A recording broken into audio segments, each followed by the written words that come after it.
Et si les dépenses qui détruisent votre avenir financier n'étaient pas celles que vous voyez, mais celles que vous ne remarquez même plus? Nous parlons souvent des grandes erreurs financières. Le crédit immobilier trop lourd, la voiture achetée au mauvais moment, l'investissement raté. Ces erreurs ont un visage, elles ont un montant, elles ont une date. On peut les identifier, les regretter, les analyser.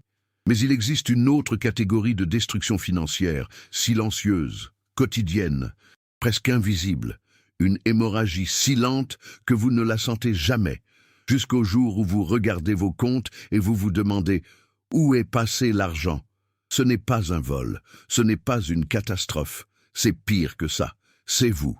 Vos habitudes, vos automatismes, vos micro-décisions répétées des centaines de fois par année, qui vidaient lentement ce que vous auriez pu construire. Aujourd'hui, je veux vous parler de ce que j'appelle la saignée lente. Permettez-moi de vous présenter Camille. 34 ans, graphiste indépendante, revenu correct, aucune dette catastrophique, appartement en location dans une grande ville. Camille est consciente de ses finances. Elle sait qu'elle devrait épargner davantage. Elle fait attention, elle ne s'offre pas de luxe extravagant, et pourtant, à la fin de chaque mois, il ne reste presque rien. Alors Camille fait ce que font la plupart des gens dans sa situation. Elle cherche la grande dépense coupable, le mois où elle a trop dépensé en vêtements, le week-end où le restaurant était trop cher. Elle cherche l'ennemi visible. Ce qu'elle ne voit pas, ce sont les autres. Le café du matin à 4,60 €. Tous les jours de semaine, l'abonnement streaming qu'elle n'utilise plus vraiment, l'application de méditation qu'elle a oubliée il y a 8 mois, la livraison de repas 2 fois par semaine parce qu'elle était fatiguée, le magazine digital, l'espace de stockage cloud supplémentaire, la bouteille d'eau à la gare, l'application premium, la petite avance sur un achat qui n'était pas grand-chose. Individuellement, chacune de ces dépenses est raisonnable, défendable, même justifiable. Ensemble, elles forment un réseau invisible de flux financiers sortants qui peuvent facilement représenter 4, 5, 600 € par mois, parfois plus. 400 € par mois, multiplié par 12. Vous obtenez 4 800 € par an, sur 10 ans, à un taux de rendement annuel modeste de 6 pour. Et sans ce capital investi deviendrait plus de 65 000 €. 65 000 €. Né de café, d'abonnements oubliés et de livraison de pizza. Ce chiffre ne devrait pas simplement vous surprendre. Il devrait vous réveiller. Warren Buffett a dit quelque chose que beaucoup de gens citent sans vraiment l'entendre. Ne sauvegardez pas ce qui reste après avoir dépensé. Dépensez ce qui reste après avoir sauvegardé. Cette phrase semble simple. Elle est en réalité une inversion totale de la logique financière avec laquelle la plupart d'entre nous ont grandi. Nous avons été conditionnés à penser que l'argent sert d'abord à couvrir les besoins, ensuite les envies, et que ce qui reste, s'il reste quelque chose, peut éventuellement être mis de côté. C'est la logique de la consommation, et c'est précisément la logique qui alimente la saignée lente. Mais avant d'aller plus loin, pourquoi est-ce si difficile à voir? Pourquoi des gens intelligents, attentifs, sincèrement, désireux de mieux gérer leur argent, continuent-ils à se faire vider par des dépenses qu'ils ne remarquent même pas? La réponse touche à quelque chose de profond dans notre psychologie. Le cerveau humain est remarquablement mauvais à évaluer les petits montants répétés. Nous sommes câblés pour réagir aux événements ponctuels et importants, une grande dépense, un choc financier, une perte visible. Mais face à des microflux constants et diffus, notre perception financière s'émousse. C'est ce que les économistes comportementaux appellent le pain of paying, la douleur de payer. Et cette douleur diminue considérablement quand le paiement est petit, automatique ou dématérialisé. Payer par carte bancaire ou par téléphone réduit la friction cognitive liée à la dépense. L'abonnement prélevé automatiquement n'active presque aucune résistance mentale. Le paiement sans contact pour un café ne génère aucune sensation de perte. Et c'est exactement ce que les entreprises qui vous vendent ces services ont compris et exploitent avec une précision remarquable. L'économiste Richard Thaler, prix Nobel d'économie en 2017, a consacré une partie de ses recherches à démontrer que nos décisions financières sont massivement influencées par la présentation et le contexte des choix, et non par leur valeur réelle. Un abonnement à 9,90 € par mois ne déclenche aucune alarme. Annoncé à 119 € par an, il en déclencherait peut-être une. C'est le même montant. C'est une perception entièrement différente. Voici le premier principe de la saignée lente. Ce que vous ne mesurez pas, vous ne pouvez pas le contrôler. Et le marché le sait mieux que vous. Les entreprises d'abonnement, les plateformes de streaming, les applications freemium, leur modèle économique repose sur votre inattention, pas sur votre consentement éclairé, sur l'inertie, sur le fait que résilier demande un effort, même minime, et que cet effort est souvent remis à demain. Et demain devient un mois de plus prélevé, puis 6 mois, puis 1 an. Pensez à un navire. Une petite voie d'eau dans la coque ne coule pas immédiatement un navire. Elle l'affaiblit progressivement, imperceptiblement, jusqu'au moment où le capitaine réalise que la pompe ne suffit plus. La saignée lente, c'est cette voie d'eau, et la plupart des gens naviguent avec plusieurs voies d'eau simultanées, sans jamais inspecter la coque. Le deuxième principe est celui-ci. La saignée lente n'est pas un problème de montant. C'est un problème d'invisibilité organisée. Ce n'est pas que vous dépensez trop, c'est que vous avez créé, au fil du temps, un système dans lequel de l'argent sort sans que vous ayez à prendre une décision active. Et là où il n'y a pas de décision active, il n'y a pas de conscience financière. Et là où il n'y a pas de conscience financière, il n'y a pas de construction possible.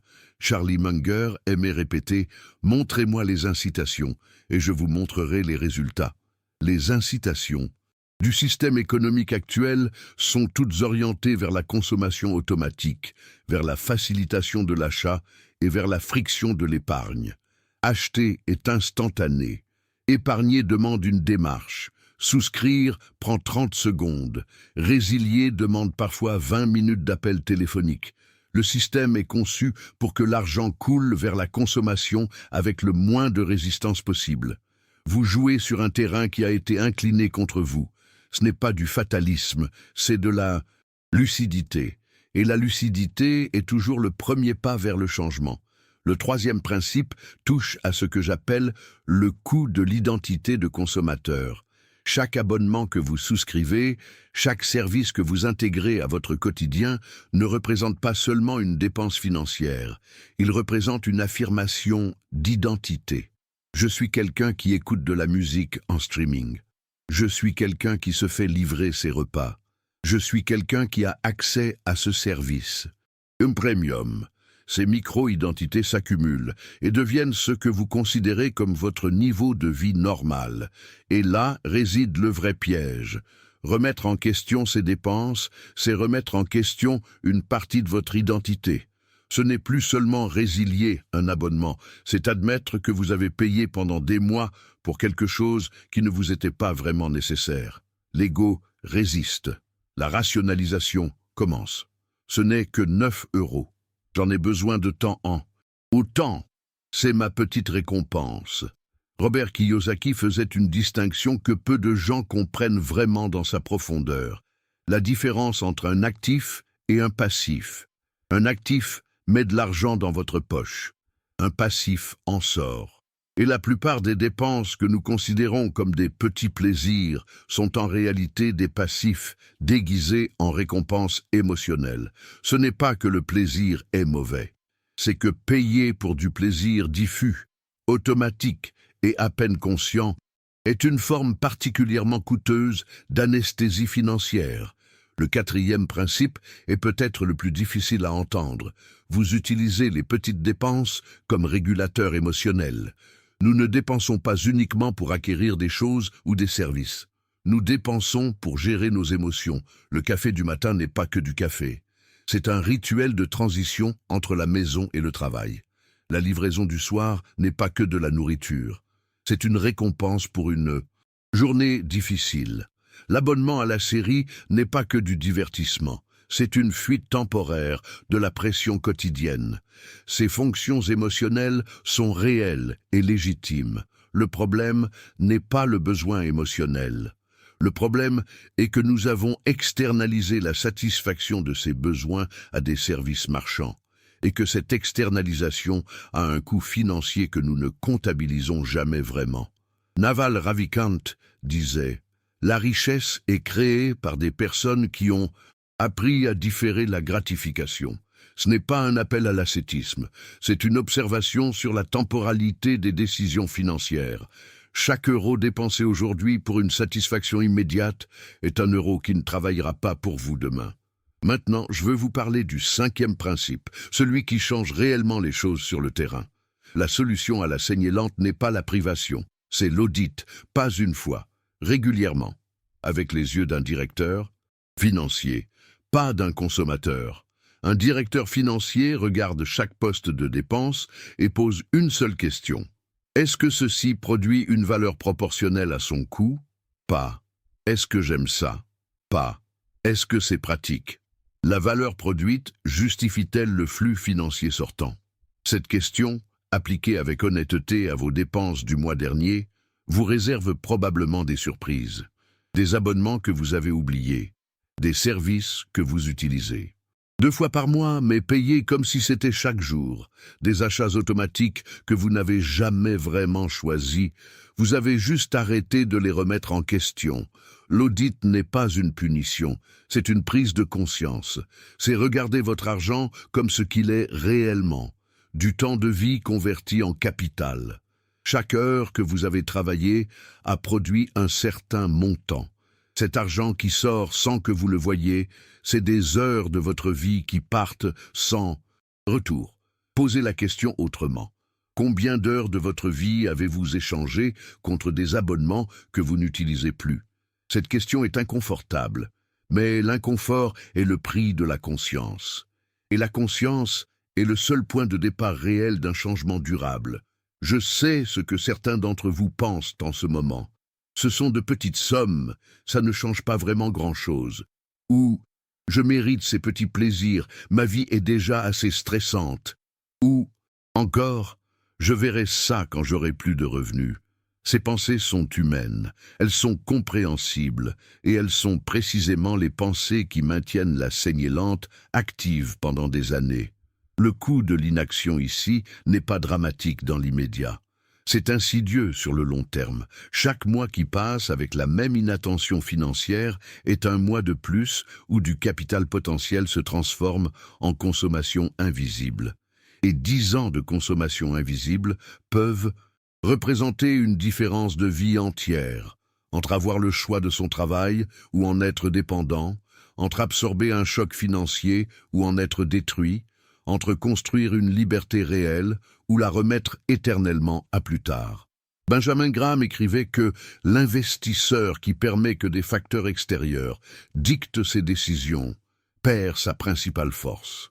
Les petites dépenses non auditées sont exactement ces facteurs extérieurs. Des habitudes, des automatismes, des systèmes conçus par d'autres qui dictent silencieusement votre situation financière. Revenons à Camille. Quand elle a finalement fait cet audit, pas par discipline, mais par curiosité, elle a découvert 430 € de sorties mensuelles qu'elle ne voyait plus.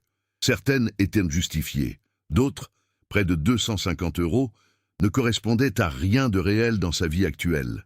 Elle n'a pas tout supprimé, elle a choisi. Et cette capacité de choisir consciemment, plutôt que de laisser les automatismes décider, a transformé sa relation à l'argent plus profondément qu'elle ne l'aurait cru possible. Ce n'est pas une histoire de sacrifice, c'est une histoire de reprise de pouvoir, parce que c'est exactement ça, la transformation au cœur de tout ce que nous explorons ici. Passer de quelqu'un dont l'argent disparaît sans qu'il sache vraiment comment, à quelqu'un qui voit ses flux financiers clairement, qui décide consciemment où va chaque euro et qui construit, même lentement, même modestement, quelque chose qui lui appartient vraiment. La saignée lente peut s'arrêter, elle s'arrête quand vous décidez de regarder, vraiment regarder. Dans les commentaires, écrivez « Je vois mes flux ». Ce n'est pas pour l'algorithme, c'est pour vous. Parce que nommer ce que vous êtes en train de changer est la première forme de engagement envers vous-même. Et si ce contenu a commencé quelque chose en vous, abonnez-vous à cette chaîne. Ici, nous ne parlons pas de finances comme d'un tableau Excel. Nous parlons de la relation profonde entre l'argent, la liberté et la façon dont vous pensez votre vie. Parce qu'à la fin, chaque euro que vous récupérez à la saignée lente n'est pas seulement de l'argent, c'est du temps de vie réclamé. C'est de la liberté future rendue possible. Arrêtez de saigner, commencez à construire.